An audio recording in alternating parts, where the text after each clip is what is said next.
My mother proposed to the man she cheated on my father with before their divorce, at my wedding. She genuinely believed that everyone would be thrilled for her, and that this grand gesture would somehow make my father regret ever leaving her. If you had told me years ago that my wedding would play out like a rejected reality TV script, I would have laughed. But here we are. What was supposed to be one of the happiest days of my life turned into an absolute spectacle, orchestrated by none other than my mother. And let me tell you, the fallout has been nothing short of poetic justice. And let me take you back a bit to give this story some proper context. My parents were married for 25 years before their divorce 3 years ago.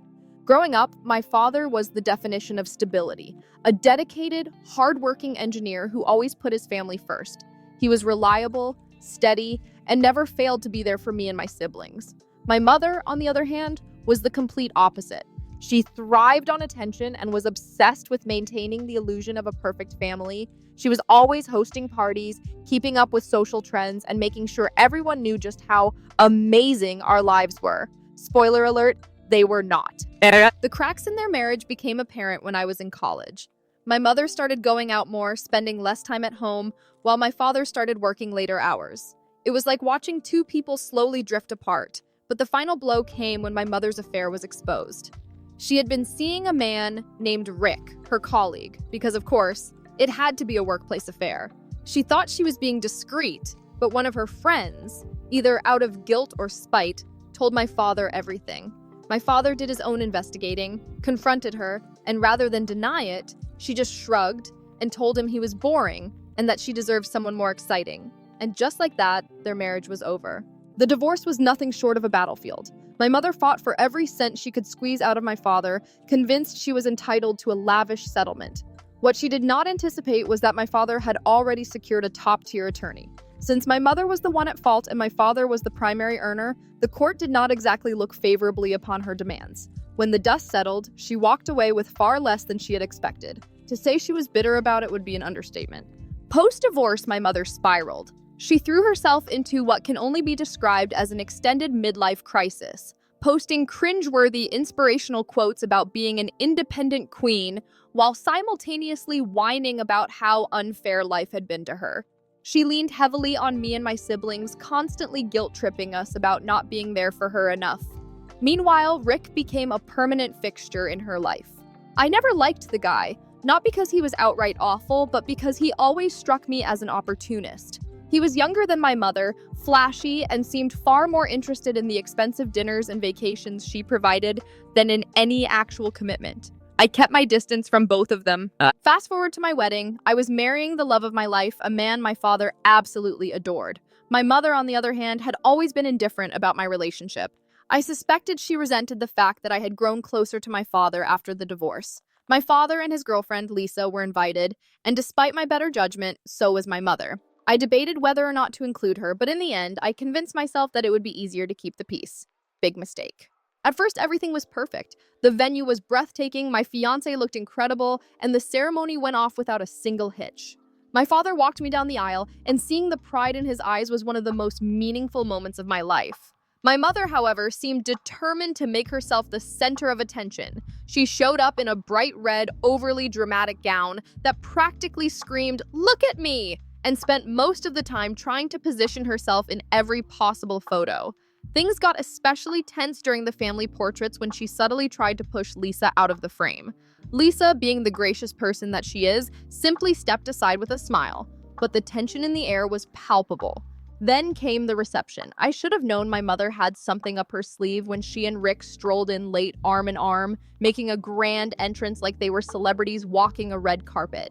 She never even told me she was bringing him. She paraded him around, introducing him to everyone with an exaggerated level of enthusiasm. It was awkward, it was cringeworthy, but I did my best to ignore it. I was too busy soaking in the joy of the night to let her theatrics get to me. And then the cake cutting happened.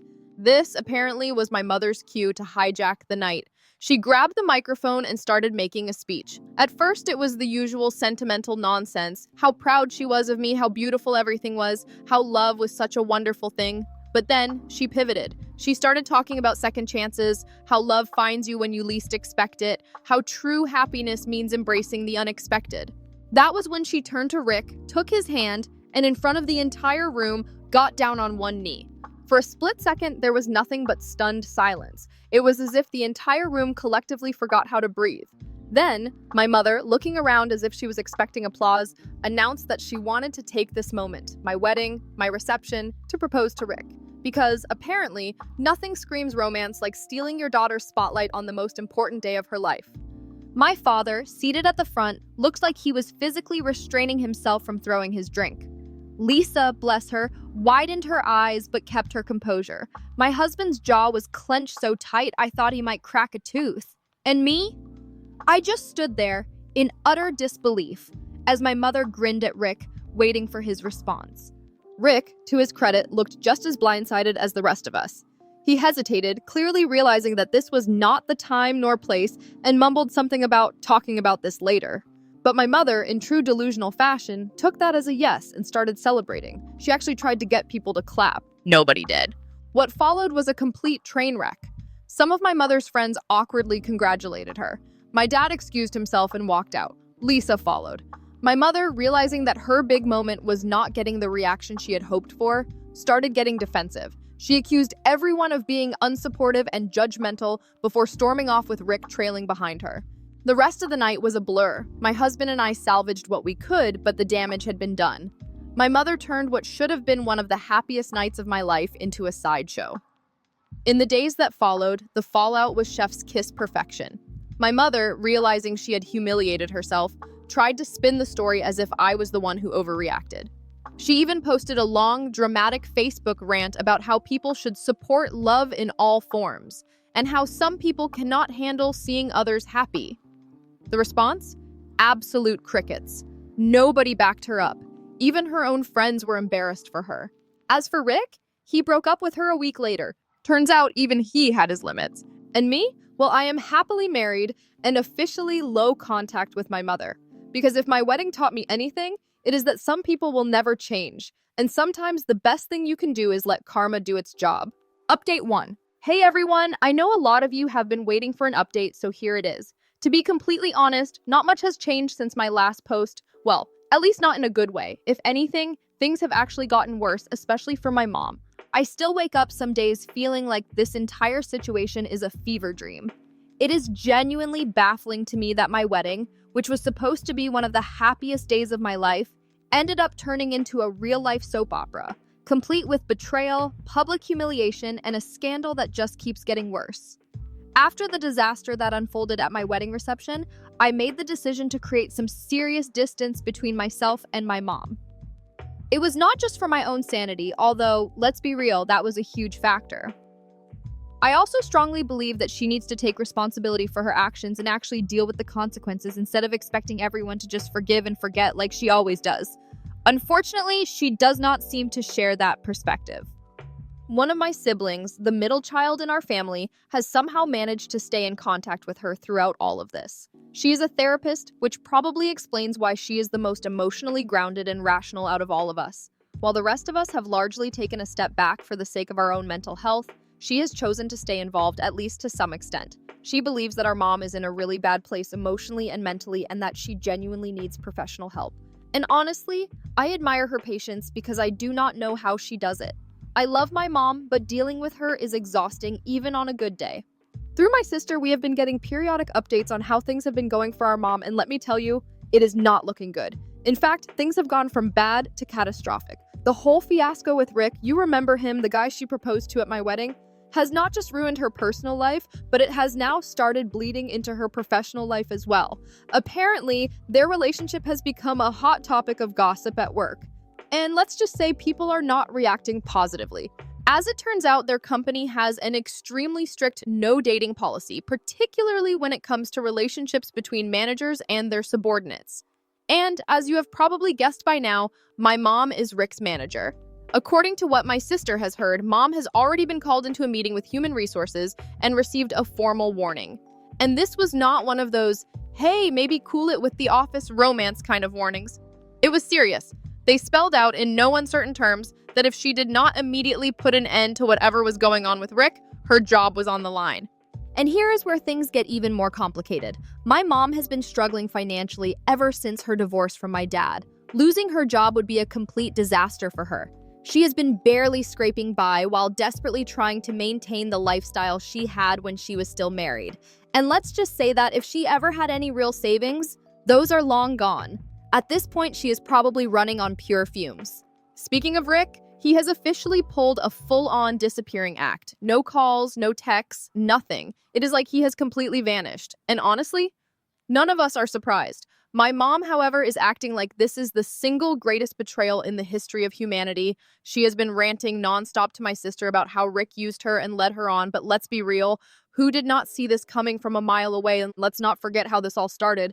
She publicly proposed to him in the middle of someone else's wedding, mine of all people, completely blindsiding him in front of an entire crowd. What exactly did she think was going to happen after that? That he was going to fall madly in love with her on the spot and they would ride off into the sunset together? That they would have some whirlwind romance and everyone would magically forget that she hijacked her own daughter's wedding to propose to a guy she barely knew? This is classic my mom, creating chaos, humiliating herself in the process, and then acting like she is the victim when it inevitably explodes in her face. From what we have been able to piece together, Rick likely realized way too late that he had gotten himself into a complete disaster. The drama, the awkwardness at work, the public proposal, it was all way too much. And let's be honest, Rick does not exactly seem like the type of guy who thrives in high-stakes, drama-filled situations. At this point, my siblings and I are fairly convinced that he has completely blocked her. According to my sister, our mom has been obsessively trying to contact him. She has called, she has texted, she has even emailed him, but it is radio silence on his end. And instead of taking a step back and reflecting on everything, she is doubling down on her victim narrative, just like she always does. It is like clockwork with her. The moment she faces any kind of consequence for her actions, she twists the situation to make herself look like the one who has been wronged. Apparently, in my mother's mind, all 5 of us kids should be rallying around her, providing emotional support and reassuring her that she is the real victim here. She has been telling my sister that we are all ungrateful, selfish, and disloyal for not standing by her during these so-called tough times. But what exactly does she expect us to do? Support her how exactly? By fixing the mess she single-handedly created? By ignoring all the hurt she has caused and pretending everything she has done is perfectly fine? It is like she genuinely believes that if we all just pretend hard enough, reality will bend to her delusions. And because that is not happening, she has taken it a step further and gone on a full-blown rant about me in particular.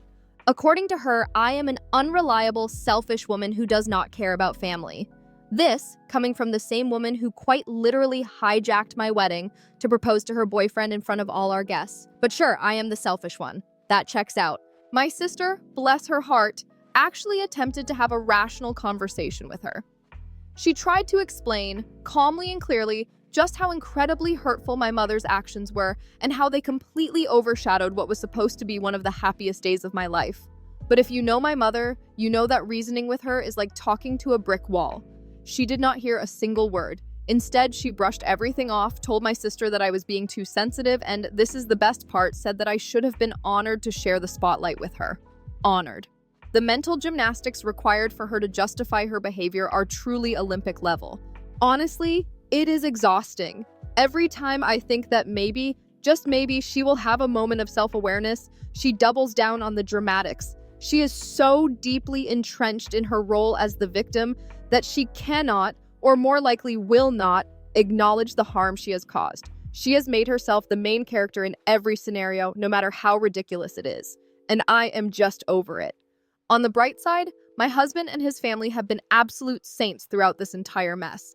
I was humiliated after everything that happened, but my mother-in-law pulled me aside and reassured me in the sweetest way. She told me something that really stuck with me, that sometimes family comes with baggage, and that baggage is theirs, not mine. She reminded me that my mother's behavior is a reflection of her, not of me or my character, and honestly, that was one of the most comforting things anyone has ever said to me. My husband has been incredible as well.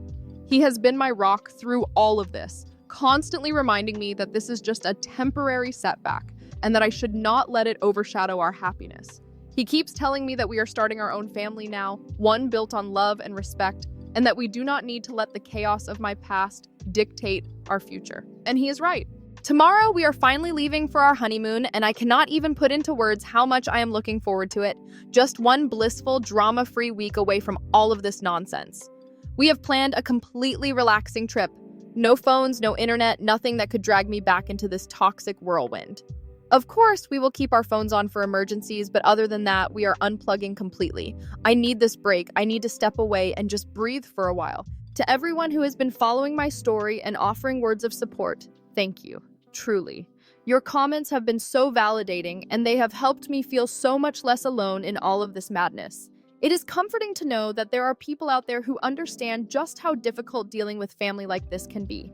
I will check back in after our honeymoon if there are any more updates or, God forbid, another round of drama to deal with, but for now, I am choosing peace. Wish me luck because I fully intend to enjoy this time away. Bye for now. Update 2. Hey everyone!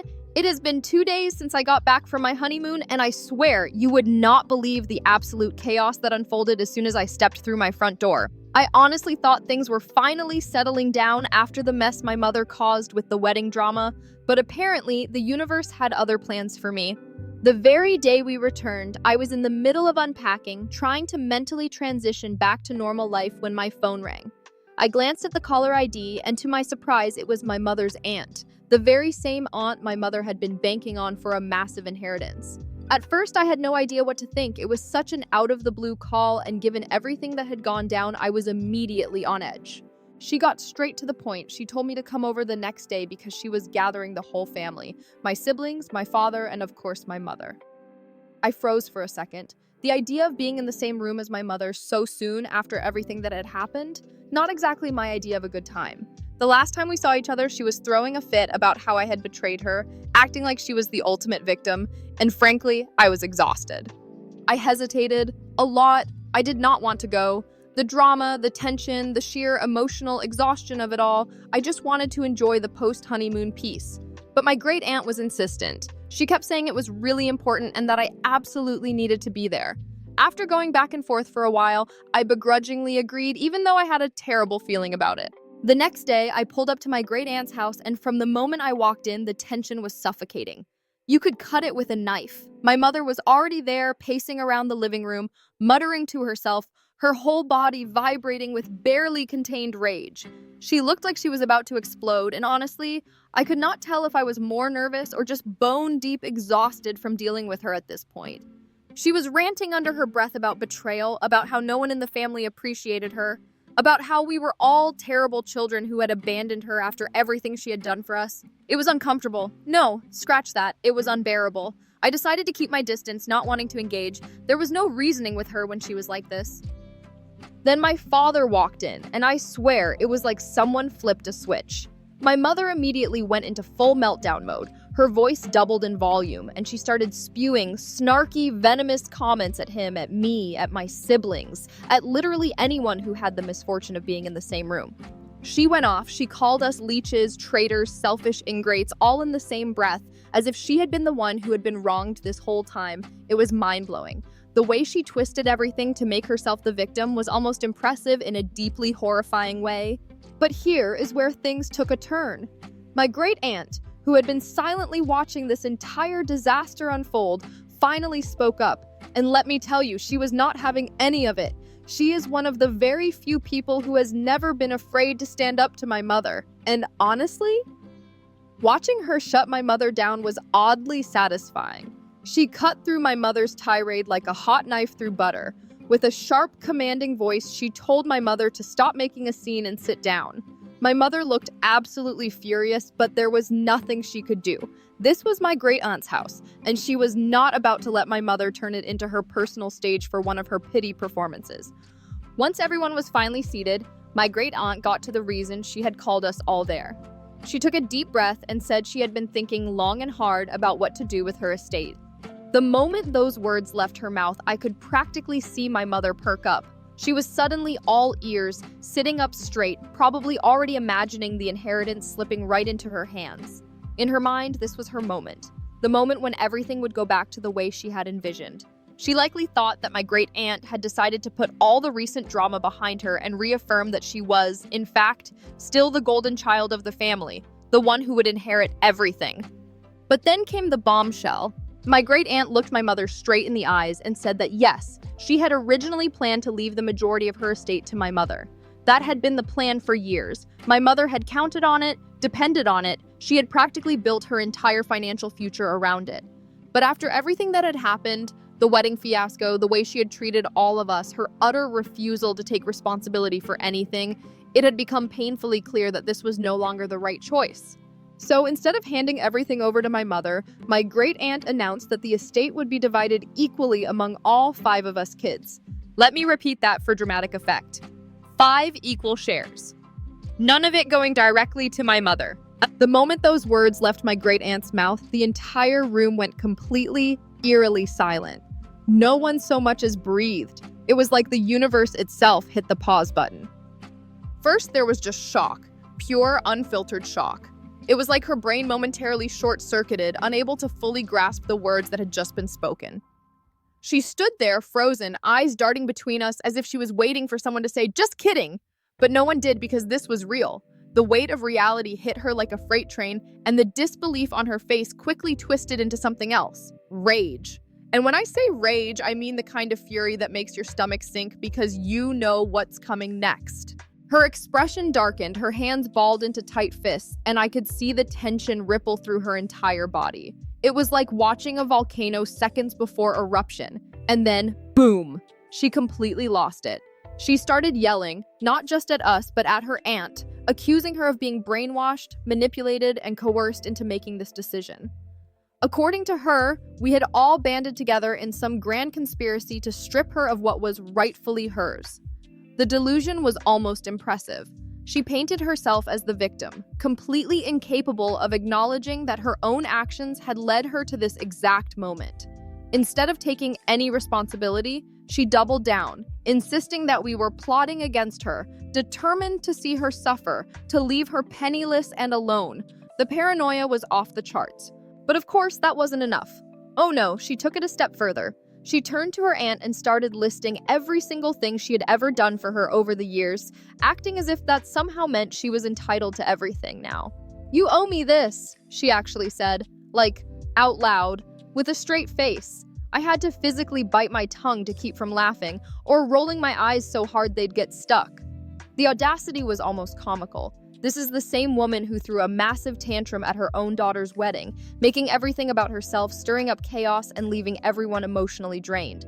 But in her mind, all of that didn't matter. Somehow, she still believed the world owed her something, no matter how she behaved.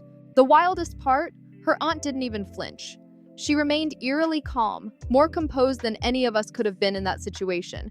It was almost unsettling how unbothered she was. She simply said, "This decision is final," and refused to engage with any more of my mother's theatrics. There was no arguing, no trying to explain. She had already made her peace with it, and that was that. But of course, my mother was not about to let that be the final word. She kept trying to fight, but at some point, it became painfully obvious that staying there any longer was just feeding the fire. My siblings and I exchanged glances, the kind that needed no words. We all knew it was time to go. Dad left with us, which honestly was a relief. The car ride home was quiet at first, all of us still processing the absolute mess we had just witnessed. But then, as we started decompressing, the disbelief turned into exhaustion. The emotional weight of it all was suffocating. What really stuck with me, though, was how easily she turned on all of us. Even my sister, the only one who had been genuinely trying to help her this whole time. My sister, the therapist, had always been the one maintaining some kind of relationship with her, always holding on to the hope that things could get better. And yet, even she was accused of being part of some elaborate scheme against her. It was devastating to watch. For the first time, I saw my sister look genuinely hurt, like something in her had finally broken. And honestly, I wouldn't blame her if this was the final straw. If she decided to walk away for good, I wouldn't blame her one bit. For now, we're all just trying to put some distance between ourselves and the chaos, trying to reclaim some kind of normalcy. I'm throwing myself into work, spending time with my husband, and focusing on rebuilding the piece that's been missing from my life since the wedding. My siblings are doing the same, though we've been checking in with each other more than ever, just to make sure we're all holding up. I wish I could say I was surprised by my mother's behavior, but at this point, I'm not. She has always been someone who refuses to take accountability, who finds a way to twist everything so that she's the victim no matter what. But even knowing that, watching her systematically burn every bridge she has left has been a lot. And as much as I would love to believe there's still hope for her to mend these relationships, I am not holding my breath. Anyway, thanks again for reading. I appreciate all the support, advice, and just having a place to vent. It has been an absolute roller coaster, and I will keep you all posted if anything else unfolds. But for now, I am just hoping for some much-needed peace. Update 3. Hey everyone! It has been almost a month since my first post, and I think this might be my final update. A lot has happened, and honestly, it has been an absolute whirlwind. I do not think there is a single emotion I have not cycled through at this point. Frustration, relief, disbelief, anger, exhaustion, you name it, I have probably felt it. That said, I am finally starting to feel like this chapter is coming to a close, though, as you might have guessed, not without some final bits of drama sprinkled in. Because of course we are talking about my mother here. After the disaster that unfolded at my mother's aunt's house, things went eerily quiet. And for a brief, fleeting moment, I allowed myself to hope. Maybe she was taking this time to reflect. Maybe, just maybe, she had finally come to terms with the consequences of her actions and was making an effort to change. Yeah, that was wishful thinking. Silly me.